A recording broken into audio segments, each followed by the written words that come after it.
Okay, so what branch of service were you in? I served in the United States Air Force from February 16th, 1987 until my retirement on May 5th, 1993. I entered the military through my time in an Air Force ROTC program, Reserve Officer Training Corps program at the University of Nebraska, Lincoln. I was awarded an ROTC scholarship while I was still a senior in high school, and so therefore the Air Force paid for my education to earn my bachelor's degree in exchange for my military service to the country in the Air Force. And then how old were you at the time? I was 18 years old when I college in the fall of 1982, and when I received my commission as a second lieutenant on May 9th, 1986, I was 22 years old. And when I went on active duty the following year on February 16th, I was about a month shy of my 23rd birthday. All right, and then do you recall your first days of service? My first duty station was Vandenberg Air Force Base, which is located on the central coast of California, about 140 miles northwest of Los Angeles. So if you ever look at a map of California, you'll notice that there's one point that sticks the furthest out into the Pacific Ocean, and that is where Vandenberg Air Force Base is located. And so I was there from February of 1987 until we graduated. My class graduated in the month of July. And then from that point forward, I spent the rest of my active duty time stationed at F.E. Warren Air Force Base in Cheyenne, Wyoming. Okay, and what were your boot camp or training experience like? Boot camp for officers is a little bit different. It was primarily to see how we would process and prioritize things, how we would handle stressful situations and things like that. So there was a tendency to do a lot of psychological things, kind of playing with our minds to a degree. And so we ended up kind of referring to it as the Air Force was going to play their games, and we in turn would respond to that and play the games that we needed in order to get through that training experience. All right, what type of work did you perform while in service? I was primarily a missile combat crew launch officer in the Minuteman III intercontinental ballistic weapons system, which is a nuclear weapon system. The missiles carried nuclear warheads. I did that from July of 1987 until about July of 1990. Then I was promoted into the instructor shop, the Division of Training at the 90th Strategic Missile Wing at Warren. And so I spent the rest of that time primarily working in a classroom environment, teaching classes, writing lessons plans, giving training rides, what were called training rides in the missile procedures trainer. Much like a pilot would go through a flight simulator, we would do the same thing with the missile launch crews by putting them into a mock-up of an actual launch control center.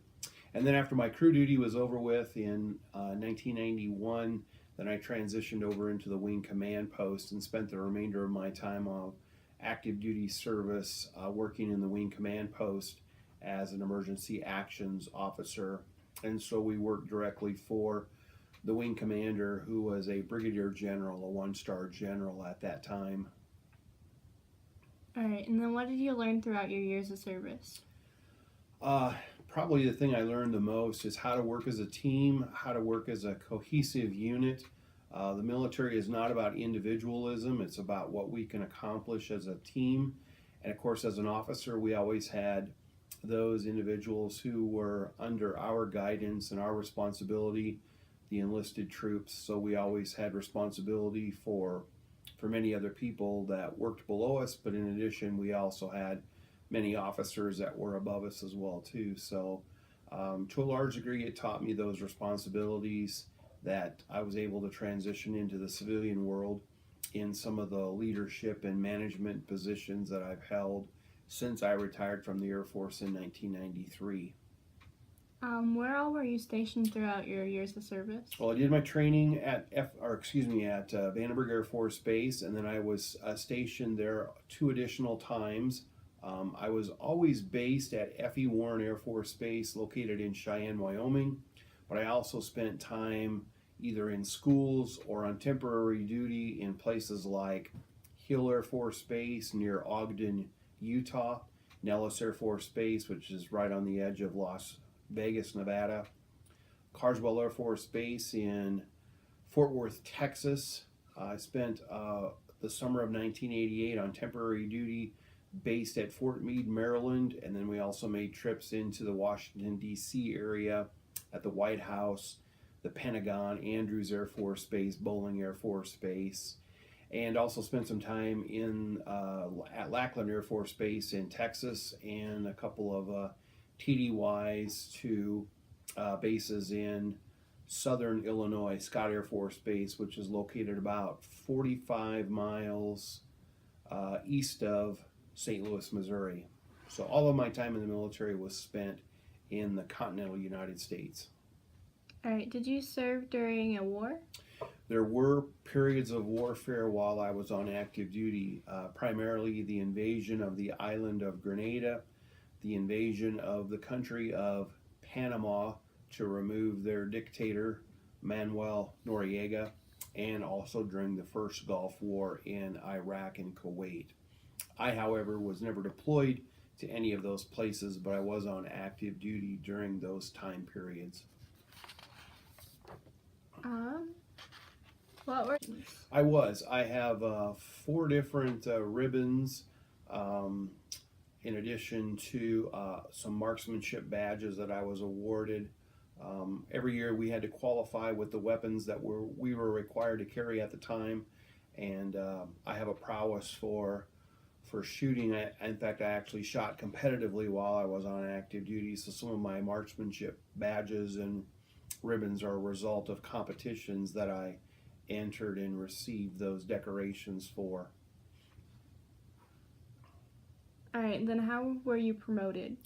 Officers in the Air Force, you go by year group. So I went on active duty in 1987. So from that point forward, I competed with all of the officers in the Air Force, not only within my own career field, but also across the entire United States Air Force. And so you come up on these promotion boards at various times during your career, and it's a highly competitive type of situation, and ultimately it leads to people either staying in the military and making a career out of it, or if you're not able to make all of your promotions on schedule, then ultimately you do have to retire after a certain period of time on active duty. All right. And then what was the highest rank you achieved? My highest rank was captain, and that's the grade that I retired in 1993. On the officer scale, it's also known as an O3. An O1 is a second lieutenant, an O2 is a first lieutenant, and O3 is a captain. The next level above that is an O4, which would be a major. And I was just about ready to meet my first major's board when I retired in 1993. All right. How did you stay in touch with your family? In my case, it was rather easy. We actually had access to some technology that did not exist in the civilian world at the time, so at times I was able to use some of that. But normally, if I wanted to stay in touch with my family, I just needed to make a phone call to them. Of course, cell phones did not exist back in that time era, and computers did not exist to a large degree either. My wife and I did not possess a personal computer, but at times if I was working either on alert, when I had some free time, or if I was back in the office on base, I could use some of those computers and send an email, especially to my mother, who also had access to a computer where she was employed at the time. But for the most part, we kept in touch by either phone calls on landlines, as they're known today, or we wrote a lot of letters and still sent letters back and forth through the regular mail to each other as well. All right. What was the food like? When we went on alert, we were given lots of different options and choices. There was a menu that consisted of what we would call foil packs. The most equivalent thing you would find in the civilian world would be like a TV dinner. These foil packs were packed in aluminum foil, actually a rather heavy type of container that consisted of aluminum foil with a cardboard top. They were frozen, so they had to be heated and cooked in an oven, and then they were brought down to us in the launch control center. You could order off another menu that consisted of either cold sandwiches or things that you'd normally order in a restaurant, like hamburgers and hot dogs and French fries and things like that. Or if you didn't like any of the food that was served on the site when you were pulling nuclear alerts, you could actually bring food from home and bring anything in a container that could be heated up in a microwave oven that we had down in the launch control center. So there was various different options as to what we could order or what we wanted to eat while we were on nuclear alert. When I was actually on the base itself, working in the office environment in the training squadron, I would either go home and eat lunch some days on base with my wife in the apartment that we lived in, or on other occasions we would eat at the officers club because we had meetings and other things going on base, and that's where we would meet one another and have a meal and then discuss our business afterwards, or while we were actually eating the meal before we'd all go back to our respective offices again. So as an officer, you're given quite a few different options when it comes to food choices. All right. Did you feel pressure or stress from your time in service? Yes, unfortunately, it's what led to some of my health issues, which ultimately caused me to be retired from the Air Force for medical reasons. But when you're working with nuclear weapons, it is indeed a highly stressful environment, as you can well imagine. And I'm not saying that I noticed it so much while I was on active duty until my health issues really became uncontrollable to some degree. Many times that stress is actually subconsciously, you're not thinking about it, but it's actually still having an impact on your body and on your overall well-being and health. So yes, certainly stress, certainly pressure when you're working with nuclear weapons. All right. Did you do something special for good luck? No, I wouldn't say good luck. I would say probably more than anything else, my faith and my personal beliefs when it comes to my beliefs in God and my Christianity are probably what helped me the most. Said an awful lot of prayers while I was on alert. Many prayers just to get safely to alert some days, because in some instances we would have to drive nearly 2 hours from the base itself to get to the launch control centers, and this was in all kinds of weather, any day of the year, because those launch control centers are manned 365 days a year, 24 hours a day. There's always someone there pulling nuclear alert. On many occasions the weather was so bad we couldn't actually drive to the launch control center.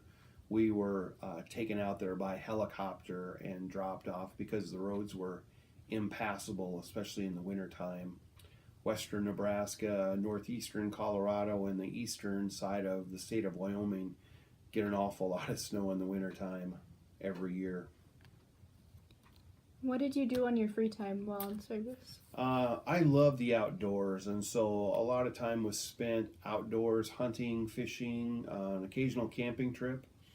Before my wife and I began a family, and our daughter was born in 1992, I was a very competitive athlete yet while I was in the military, so played on several different base softball teams and on flag football teams.